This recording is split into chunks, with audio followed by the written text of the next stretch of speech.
రాజకీయాలు మొత్తం white quads చుట్టూనే తిరుగుతున్నాయా? ఆ వైట్ క్వాడ్స్ కి ఎందుకంత డిమాండ్? నాటి వైసీపీ ప్రభుత్వంలో అనేక మంది నేతల జేబులు నింపిన ఈ తెల్ల బంగారం ప్రస్తుతం టీడీపీ నేతల మధ్య వైరానికి కారణమవుతోందా? దీన్ని అడ్డు పెట్టుకొని జిల్లాలో ఆ నేత కింగ్ మేకర్ గా మారాలనుకుంటున్నారా? ఇప్పుడు ఇదే ఆ జిల్లా అంతటా జరుగుతున్న చర్చ. ఇంతకీ ఆ జిల్లాలో ఏం జరుగుతోంది?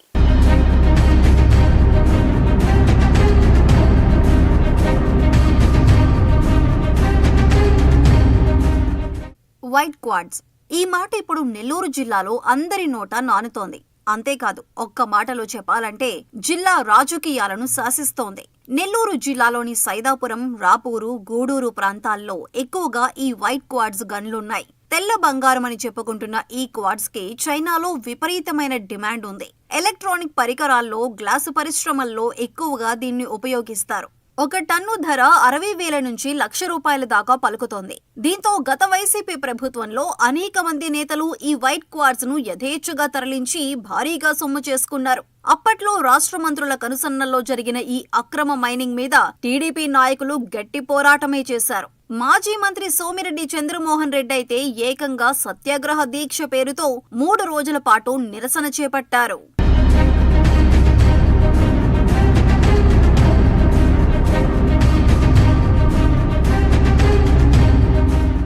ఇక వైసీపీ ప్రభుత్వంలో గనుల శాఖ నిర్వహించిన పెద్దిరెడ్డి రామచంద్రారెడ్డి, జిల్లాకు చెందిన అనిల్ కుమార్ యాదవ్, ఆయన బంధువైన డిప్యూటీ మేయర్ రూప్ కుమార్ యాదవ్ తదితర ముఖ్య నేతల కనుసన్నల్లో ఈ తతంగమంతా భారీగా నడిచిందన్నది బహిరంగ రహస్యమే. ప్రతి నెల ఈ కుంభకోణపు సొమ్ములో వాటా తాడేపల్లి ప్యాలెస్ కి వెళ్లేదని చెప్పుకునేవారు. ఎన్నికలకి ముందు నెల్లూరు జిల్లా టీడీపీ నేతలంతా ఈ క్వాడ్స్ ని పరిశీలించారు. 2024లో తమ ప్రభుత్వం అధికారంలోకి వస్తే ఈ వైట్ క్వాడ్స్ తవ్వకాలు తమ కనుసన్నల్లో జరగటానికి ముందుగానే పెద్ద స్కెచ్ గీసుకొని సిద్ధమయ్యారు.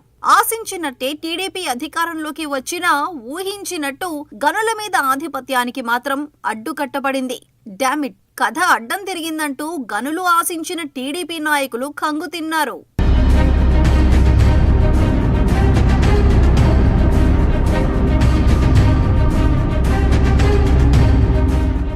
ఎన్నికలకు కొద్ది రోజుల ముందు అప్పటి జిల్లా వైసీపీ అధ్యక్షులు ఎంపీ వేమిరెడ్డి ప్రభాకర్ రెడ్డితో కలిసి డిప్యూటీ మేయర్ రూప్ కుమార్ యాదవ్ టీడీపీలో చేరిపోయారు. వైసీపీలో ఉండగా వైట్ క్వాడ్స్ తవ్వకాలు, రవాణాలో వాళ్లకున్న అనుభవం అంతా ఇంతా కాదు. ఆ అనుభవాన్నంతా రంగరించి పూర్తి స్థాయిలో ఆ ప్రాంతంలో ఉన్న గనులన్నీ తన ఆధ్వర్యంలో నడిచే విధంగా ప్లాన్ చేశారట రూప్ కుమార్ యాదవ్. ఎంపీ వేమిరెడ్డి ప్రభాకర్ రెడ్డి, మంత్రి నారాయణ లాంటి సీనియర్ల పేర్లు వాడుకుంటూ గనులన్నింటి మీద పెత్తనం చెలాయించాలని చూస్తున్నట్టు వినికిడి. వైసీపీ ప్రభుత్వంలో అధికారికంగా 18 గనులుండగా అదనంగా పదుల సంఖ్యలో అక్రమ గనుల తవ్వకాలు సాగేవి, జరిగేవి. ఇప్పుడు రూప్ అన్ని మైన్స్ ను తన కంట్రోల్లోకి తెచ్చుకుని చైనాకు ఎగుమతులు చేయటానికి, పై వాళ్లకు ముడుపులివ్వటానికి గీసిన స్కెచ్ ప్రస్తుతం టీడీపీ నేతలకు మింగుడు పడటం లేదట. ఎలక్ట్రానిక్ పరికరాల్లో వాడే ఈ వైట్ క్వాడ్స్ లో ముడి పదార్థాలను విడదీసే కర్మాగారాన్ని సైదాపురంలో నెలకొల్పేందుకు రూప్ వేసిన ప్లాన్ టీడీపీలో మంట రేపింది. గూడూరు, సూళ్లూరుపేట, వెంకటగిరి ఎమ్మెల్యేలు ఒక్కసారిగా నిప్పులు చెరిగారట. వైసీపీలో నుంచి టీడీపీలోకి వచ్చిన వ్యక్తికి మైన్స్ అన్ని ఎలా కట్టబెడతారంటూ ఆగ్రహం వ్యక్తం చేశారట. ఆయా నియోజకవర్గాల పరిధిలో రూప్ కుమార్ పెత్తనాన్ని వ్యతిరేకిస్తూ నెల్లూరు జిల్లాకు చెందిన మంత్రులు నారాయణ, ఆనం రామనారాయణ రెడ్డితో పాటు ఎంపీ వేమిరెడ్డికి ఫిర్యాదు చేశారట.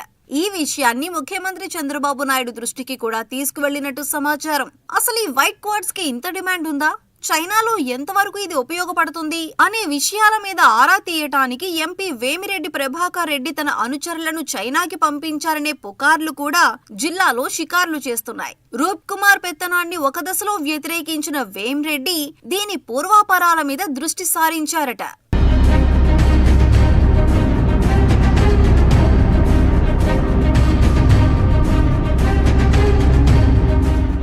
వాస్తవానికి వెంకటగిరి, గూడూరు నియోజకవర్గాల పరిధిలో ఉన్న గనుల యజమానులు ఇప్పుడు లబోదిబోమంటున్నారు.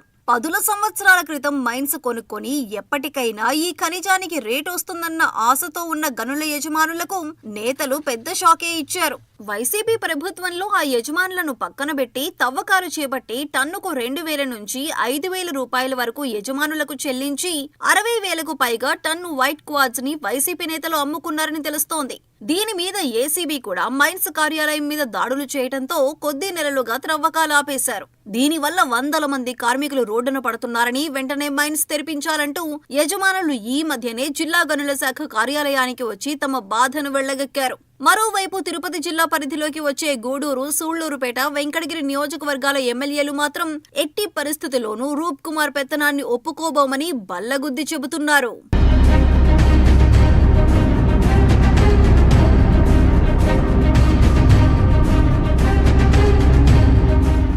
అటు రూప్ మాత్రం తన రూట్లో తాను వెళుతున్నట్టు తెలుస్తోంది. మాజీ మంత్రి అనిల్ కుమార్ యాదవ్ కు రాజకీయ పాఠాలు నేర్పించిన బాబాయ్ రూప్ కుమార్ యాదవ్ వైసీపీ ప్రభుత్వంలోనూ జిల్లాలోని నేతలకు తలలో నాలుకగా ఉన్నారు. ప్రస్తుత టీడీపీ ప్రభుత్వంలో ఎంపీలు, మంత్రులతో సన్నిహితంగా ఉంటూ జిల్లాలో క్వార్ట్జ్ వ్యాపారాన్ని తన కనుసన్నల్లోకి తీసుకుని కింగ్ మేకర్ గా మారాలని ప్రయత్నం చేస్తున్నట్టు తెలుస్తోంది.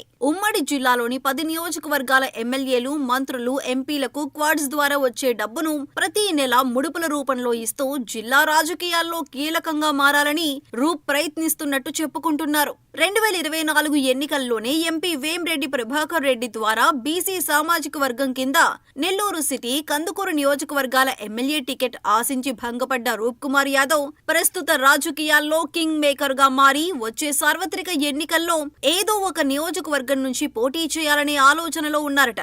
దీంతో జిల్లాలో ప్రస్తుతం రూప్ కుమార్ యాదవ్ పేరు బలంగా వినిపిస్తోంది. అయితే టీడీపీలో నేతల మధ్య ఈ వ్యవహారం విభేదాలకు దారితీసేటట్టుంది.